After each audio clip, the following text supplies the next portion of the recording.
Hi guys. I told you before I can't really do an actual meeting content video because I wasn't in the meeting today. But I can show you the pamphlet. Looks like that on the front with a nice big fat juicy egg. Juicy and egg. Sounds gross. May 15th through the 21st, 2011. And Rob and I were just going through the little booklet and I read it almost all out loud to him. And he's got some interesting ideas that he'll input in a minute. Merely a joke. What they're talking about is the importance of eating breakfast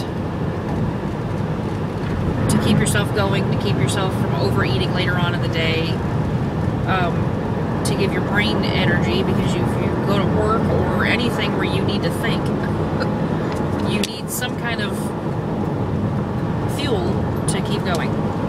So they give you some good ideas to try, and I think this will come in handy. I don't know, Socks Heather, if you got to go to your meeting today or not, but if you did, this will help you, because I know you were asking, I think yesterday or maybe the day before, if anybody had any ideas for some quick breakfasts for you, because you kind of eat the same thing every day, and I think you might have been getting sick of it. I'm not sure what your, if there was something wrong, or you just kind of wanted to switch it up. But this would be good for you, and it would be good for anybody who finds themselves in that same position like me.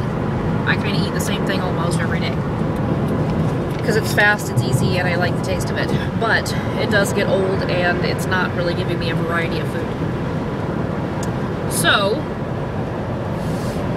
they kind of talked about, I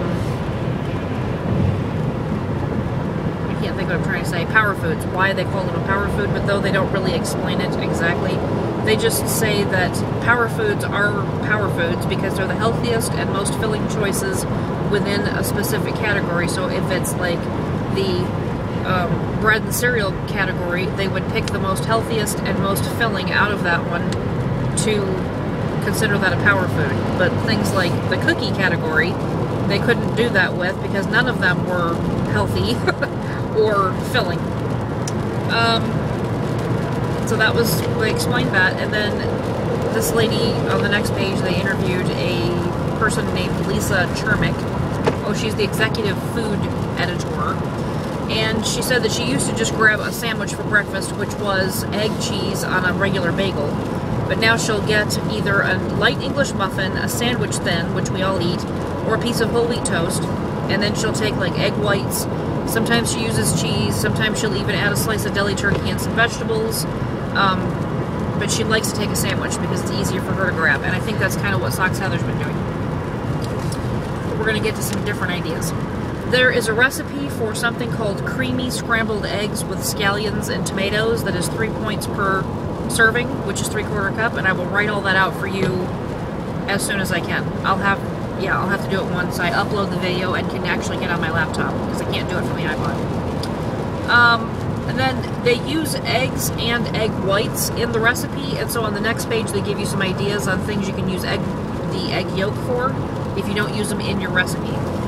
You can mix them with a little bit of olive oil and use them as a hair conditioner, and I've actually used olive oil as a hair conditioner without the egg yolks, and the olive oil on its own works really well, so I'm sure the egg yolks would work really well as well. You would just beat it all up together and then smear it in your hair and leave it on for about 5 minutes, depending on your hair type. If you have really thin hair, you might want to leave it on for about a minute. If you have really thick, coarse hair, kind of like me, you'd want to leave it on anywhere between 5 and 10 minutes, and then rinse it out really good and wash with your regular shampoo. Or you could cook them up for your dog or cat. It gives them a good shiny coat. Do you have a good shiny coat? Anyways, and then figuring out how much a handful of something is. I say if you have a particularly big hand and you're trying to figure out how many points your pretzels are, you can't weigh them or whatever, that 20 small pretzel twists is 3 points. But if you have a big hand and you're going to go by the handful, to grab fewer of them.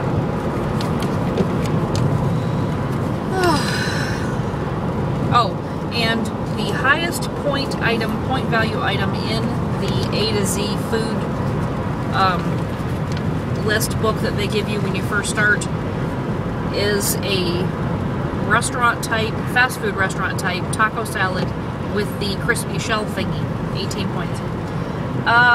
Let's see, know what you're eating. Oh, you know that you're eating breakfast can help start your engines for the day, so choosing the right fuel is key. A well-balanced meal that includes a power food can give you lasting energy and may keep you from overeating later, which is the truth. Try these tasty breakfast ideas from fellow Weight Watcher members. They go through three different members. This first lady just says that when she's in a hurry, she'll take an English muffin, a whole wheat English muffin, a tablespoon each of peanut butter and fig spread, and a banana, and that's 8 points. It seems like a little high in points for me, but it probably keeps her full until lunch.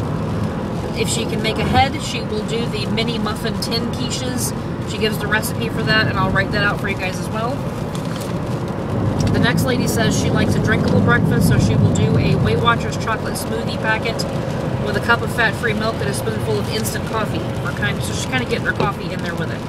Or she'll do a wrap it and go breakfast. She'll take an egg and an egg white scrambled with vegetables, cheese, and put it in a whole wheat or low-carb tortilla, which sounds good to me.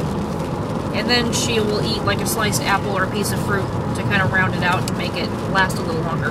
And the next guy said he used to eat just an energy bar for 6 points in the morning, but now he'll eat egg beaters with onions, peppers, and fat-free salsa nuked in the microwave at work, because he has to make his breakfast at work, with a slice of multigrain toast and a banana.